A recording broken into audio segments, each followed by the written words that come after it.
साळगांवच्या मुड्डावाडी वाठारांत आशिल्ल्या कितल्याशाच शेतांनी आयज अचकीत उदक भरिल्ल्यान शेतकामत्यांनी केल्ले कश्ट उदकांत व्हांवून गेले।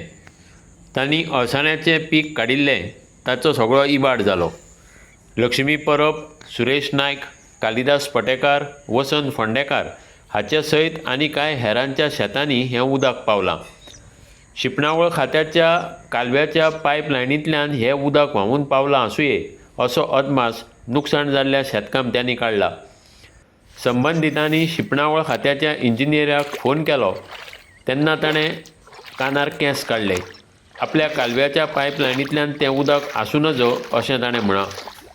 2-1 वर्सां पयलीं अशीच घडणूक जाल्ली आनी ह्या साळगांवच्या वाठारांत तेन्ना शेतांचें लुकसाण जाल्लें।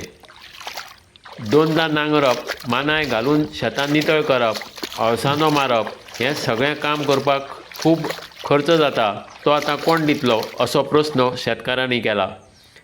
त्या भायर तें पीक जें मेळपाचें आनी तातूंतल्यान 4 पयशांची जोड जावपाची तें आतां तांकां भायरें केल्या।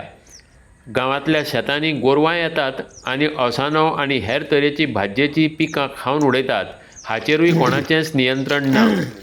शेतां करचे परस ती पडीक दवरिल्ली बरी अशें शेतकार म्हणपाक लागल्यात।